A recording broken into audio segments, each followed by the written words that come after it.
Conexión Antioquia. Bienvenidos.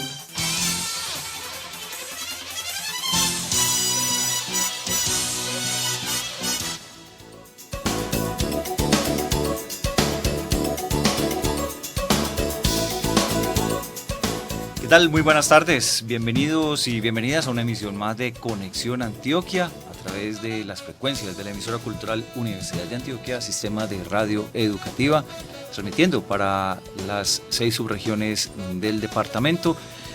Y en esta tarde, hoy de viernes, como siempre, tenemos el grupo de la Corporación Académica para el Estudio de Patologías Tropicales, el grupo invitado que hoy vamos a presentarlo más adelante y que vamos a trabajar un tema relacionado con todo lo que es una riqueza muy especial que tenemos en Antioquia y especialmente en los páramos. En la asistencia técnica está William González, en la presentación Carlos González, y esta es la emisión de Conexión Antioquia para este viernes 23 de agosto.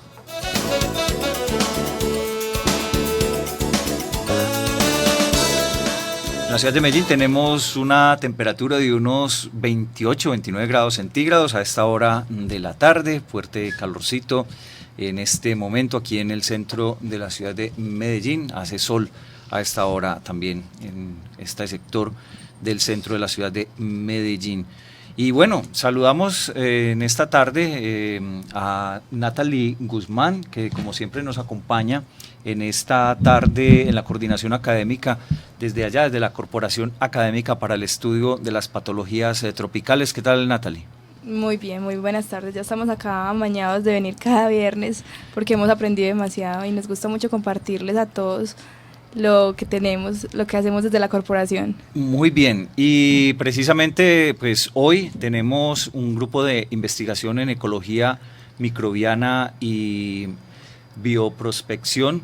En esta tarde vamos a hablar de hongos y bacterias en el suelo de los páramos de Antioquia, y por ahí derecho vamos a hacer un recorrido pues por esta parte de la geografía de Antioquia, y que de alguna manera pues nos demuestra la gran biodiversidad y seguramente también todo lo que tiene que ver con esta gran riqueza y todo lo que de alguna manera aporta al medio ambiente. Para ello hoy nos acompañan las investigadoras Diana Lorena Gómez Vázquez, ella es bióloga de la Universidad de Antioquia y actualmente pertenece al grupo de jóvenes investigadores del grupo de ecología microbiana y bioprospección, y también este grupo está adscrito a la Corporación de Patologías Tropicales. Diana, muy buenas tardes, bienvenida. Muy buenas tardes, muchas gracias por la invitación. Muy bien, y también saludamos a Pilar Jimena Lizarazo Medina, ella es doctora en microbiología agrícola de la Universidad Federal de Viçosa en Brasil, y actualmente es profesora del Instituto de Biología y coordinadora del grupo de ecología microbiana y bioprospección, adscrito pues también a la misma corporación. Muy buenas tardes, Pilar, bienvenida. Carlos, muy buenas tardes y gracias por la invitación.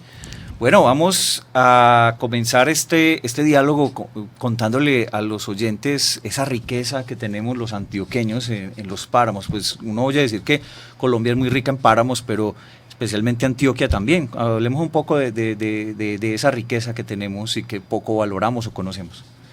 Bueno, realmente los páramos son esos ecosistemas que están localizados en los Andes, en la cúspide de los Andes. Son las regiones altas de las montañas. Hay un investigador que definió los páramos como estos sitios que están localizados por encima de 2.700 metros sobre el nivel del mar, y que pues todos ya sabemos que se caracterizan por tener unas muy bajas temperaturas, pero que oscilan mucho durante el día porque también son, como están en esas elevaciones, pueden recibir alta radiación. Y en esos sitios Antioquia pues se caracteriza porque presenta varios de estos ecosistemas en sus montañas. Básicamente tenemos 6 páramos en Antioquia: el páramo de Santa Inés y el páramo de Urrao, que fueron motivo de nuestra investigación, el páramo de Citará los farallones de Citará, en el nudo de Paramillo, el páramo de Sonsón y unos que tenemos muy cercanos que son el páramo de San Félix en Las Baldías y también en Padre Amaya. Esa es nuestra riqueza de páramos y pues como antioqueños debemos sentirnos orgullosos y valorar estos ecosistemas. ¿Y qué diferencia hay entre un páramo y ya lo que viene a ser un nevado? Una montaña nevada ya propiamente dicha, como las más altas, hasta ¿qué diferencia hay? Carlos, es justamente eso, la altura. Se encuentran en alturas por encima de los 3.500, cercanos a las nieves perpetuas. O sea, las nieves, ahora en estos tiempos, ¿cuándo empieza a haber nieve en las montañas? ¿A partir de qué altura más o menos se tiene pensado que ya hay nieve en las montañas? Bueno, esa pregunta es bastante complicada porque como sabes estamos enfrentando un proceso de calentamiento global y cada día los hielos que teníamos en esas regiones están derritiéndose. Entonces ya la clasificación ha variado mucho, pero como te decía, más o menos por encima de los 3.500 podemos considerar los que ya son nieves perpetuas. Recientemente tuve la oportunidad de visitar el Nevado del Cocuy en el departamento de Boyacá y fue impresionante verificar más o menos en un tiempo de 5 años cómo se ha perdido la capa de nieve que tenía este ecosistema. Entonces creo que tu pregunta cada vez va a ser más difícil de responder porque estamos perdiendo esa capa de nieve. O sea, que cada vez esa frontera se va perdiendo con el calentamiento global.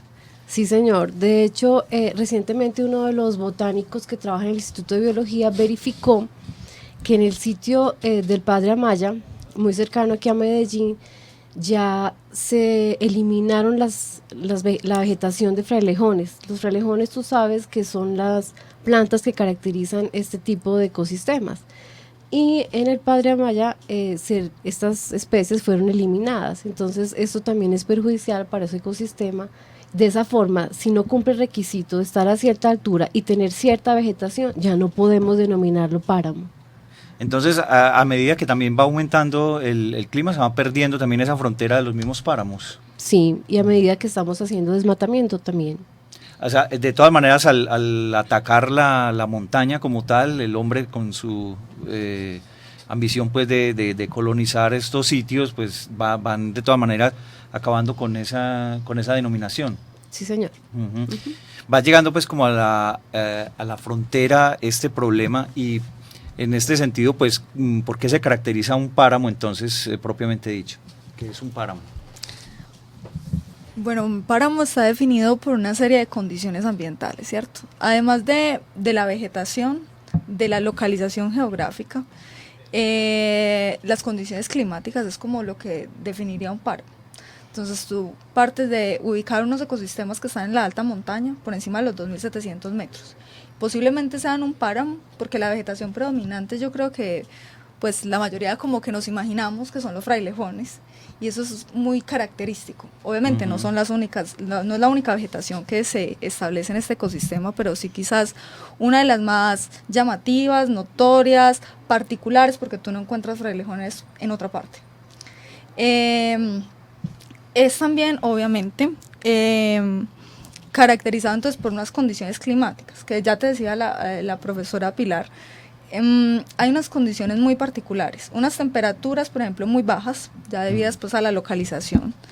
En los páramos la radiación es altísima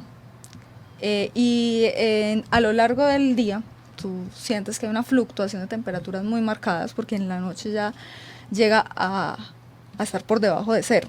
¿Y en el día más o menos a cuánto En asciende? el día, bueno, eso depende bastante de la temporada y de la nubosidad que haya. Cuando hemos tenido la oportunidad de ascender a los páramos, nos hemos encontrado con temperaturas promedio en las horas de la tarde de aproximadamente 10 grados centígrados, 12, 15, más o menos es lo que hemos registrado durante esas horas. En la noche sí es bajo cero. Y no necesariamente la altura es lo que determina si un lugar es un páramo o no.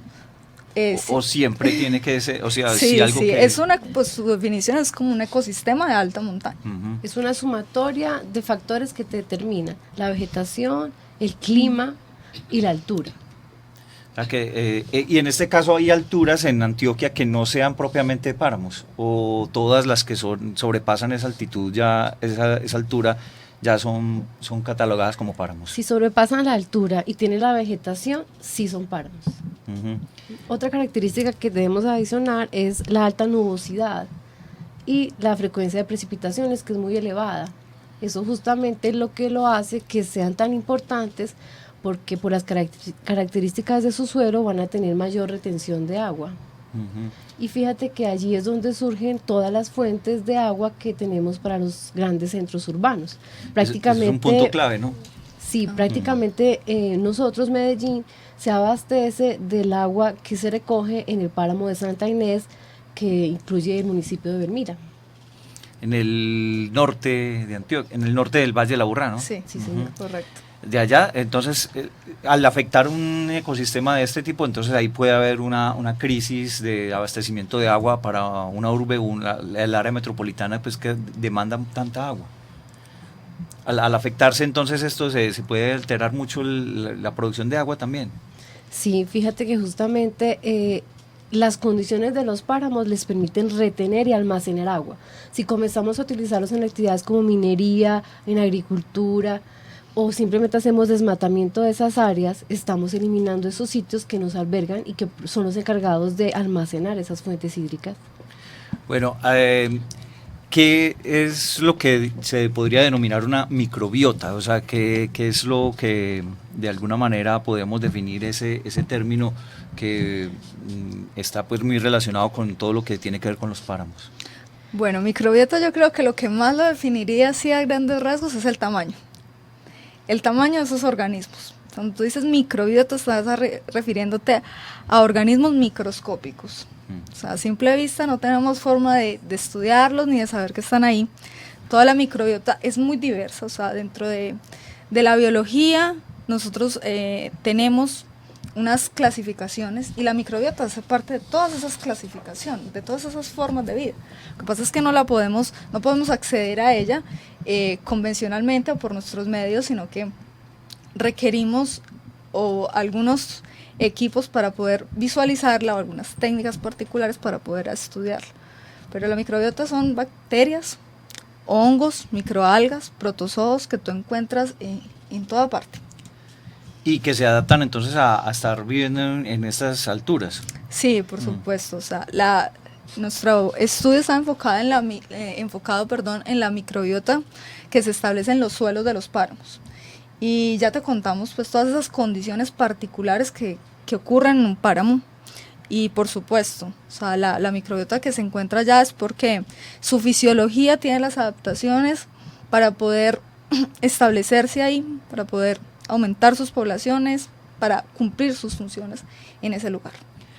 En esto también encontraríamos la parte de los seres vivos, como los de animales y plantas, o solamente esto se referiría a los tipos de plantas que puede haber en un páramo.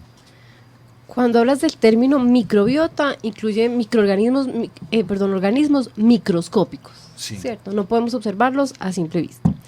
Pero eso no quiere decir que en las condiciones del suelo del páramo no encontremos vegetación. Como te decíamos, los frailejones presentan características que les han permitido adaptarse y sobrevivir en esas condiciones de una muy baja temperatura, altas radiaciones en la mañana y alta nubosidad, por ejemplo. Pero también encontramos animales, roedores, algunos anfibios, algunas ranas también se establecen en ese tipo de ecosistemas que resisten esas temperaturas. Eso no quiere decir, ya hablando de los microorganismos, que ellos no se establezcan en suelos tropicales. Si hiciéramos un análisis del suelo del jardín que tenemos aquí en el Paraninfo, con seguridad también encontraríamos microorganismos. Solo que esos microorganismos, si los lleváramos al páramo, digamos que les costaría un poquito de trabajo, aparte del frío, aguantar esas condiciones. De tal Sí. forma que los microorganismos que son los que son felices creciendo en el páramo, que su temperatura óptima y las condiciones del páramo son óptimas, los denominamos microorganismos psicrófilos, que vienen de microorganismos que son capaces de crecer a bajas temperaturas. Bueno, entonces, en ese sentido también que mencionar los frailejones, que otras plantas pueden estar ahí sobreviviendo o adaptándose pues a las alturas de páramo, y qué tipo de animales existen, por ejemplo, aquí en los que ustedes han estudiado? ¿Qué tipo sí, de animales que están ahí habitando ya adaptados pues a estas condiciones? Bueno, nosotros trabajamos prácticamente únicamente con microorganismos. Entonces, de la vegetación tenemos conocimiento que básicamente son árboles pequeños, algunos arbustos, líquenes, musgos, algunas plantas hepáticas y algunas especies como Calamagrostris, la espeleta que ya te comentamos, Sphagnum, que es un musgo que se encarga de absorber agua. Y dentro de los animales pues tenemos algunas aves, algunos, como te decía, algunas ranas, y tenemos algunos mamíferos grandes. Si te has dado cuenta, recientemente en el páramo de Sumapaz registraron la presencia de un oso de anteojos. No estoy segura si fue en Sumapaz, no estoy segura, pero registraron la presencia de un oso de anteojos. Este proyecto comenzó como una idea de cuidar los páramos de Antioquia, conociendo primeramente lo que tenemos para después conservarlos. Entonces, dentro del proyecto Expedición Antioquia 2013, básicamente 3 grupos de investigación sometimos proyectos en que nuestro objetivo era conocer la diversidad, la riqueza de diversidad biológica que teníamos en los páramos. Entonces el profesor Juan Manuel Daza del grupo de herpetología trabajó con anfibios y reptiles, el profesor Fernando Alzate, botánico, trabajó con plantas vasculares, y nosotros nos encargamos de estudiar los microorganismos que están en el suelo y que cumplen una interacción tanto con esos animales como con las plantas, pues especialmente con las plantas. Claro, los más pequeños pues habitantes de estos lugares de Antioquia. Recordemos un poco cuáles son, y de pronto contándonos un poco más las características, como un poquito más en detalle de esos páramos y más o menos la ubicación, para tener como una idea de esa riqueza que tenemos muchas veces en Antioquia y que a veces no la tenemos tan presente. Bueno, nosotros ya te contábamos más o menos, se ha registrado para el departamento 7 zonas de páramos. Unas de mayor envergadura, como es el complejo de Urrao, que es quizá el más grande que tiene el departamento, que Urrao está ubicado en los límites ya con el Chocó, y esa es la cordillera occidental. Igualmente en esa cordillera se ubica el de Farallones de Citará. Es el sur. Y ya. En esa zona pues de Urrao, en el suroeste, viene a ser suroeste de también. Antioquia, exactamente. Sí. Y sobre la cordillera central tenemos el complejo de Santa Inés. El complejo de Santa Inés está ubicado entre los municipios de Entre Ríos y Belmira en su mayor proporción. Que es del que hablábamos, que de alguna manera provee el agua a Antioquia, a Medellín. Exactamente. Y hay otros complejos menores, también sobre la central, que es el complejo el páramo de Sonsón y de San Félix y del Padre Amaya. El Padre Amaya también es muy cercano a la ciudad de Medellín, ¿no? De toda esta zona del Valle de la Burrada, está prácticamente ubicado en el Valle de la Burrada. Sí, están cercanos. Eso es quizá una de las cosas que a uno a veces, qué cercanos están y qué desconocidos los tenemos. Y en área también son muy extensos. Como te contaba, el complejo de Urrao es muy extenso, y el de Santa Inés son como los complejos más grandes que tenemos en el departamento. Y tiene una altura promedio también de pues muy considerable. Sí, en Urrao tenemos más o menos todas esas condiciones que definen el páramo, desde más o menos los 3.200 metros sobre el nivel del mar hasta donde termina la cordillera, que creo es aproximadamente los 3.600 metros. Entonces toda esa zona está colonizada por lo que podríamos definir un páramo. En Santa Inés es un complejo que está un poquito más bajo en la altura. Tú puedes encontrar como toda esta denominación de páramo desde los 3.000 metros sobre el nivel del mar más o menos. Muy bien, estamos aquí en esta tarde de Conexión Antioquia haciendo todo un reconocimiento a lo que son los páramos de Antioquia y conociendo más específicamente todo lo que son los pequeños microorganismos, esos seres que ayudan a toda una cadena pues, de vida en estas zonas, que a su vez son muy importantes para la subsistencia del ser humano en esta gran cadena, como de cosas que suceden para que haya vida, pues de alguna manera pues esto nos ayuda a tener esa posibilidad de tener un medio ambiente más saludable, un medio ambiente que de alguna manera conviva pues para nuestro bienestar. Estamos hoy hablando precisamente con Diana Lorena Gómez Vázquez y la investigadora también Pilar Jimena Lizarazo en esta tarde de Conexión Antioquia, en el programa especial que tenemos con la Corporación Académica para el Estudio de Patologías Tropicales. Vamos a seguir hablando de páramos más adelante y estos seres que habitan estas zonas del departamento. Ya regresamos.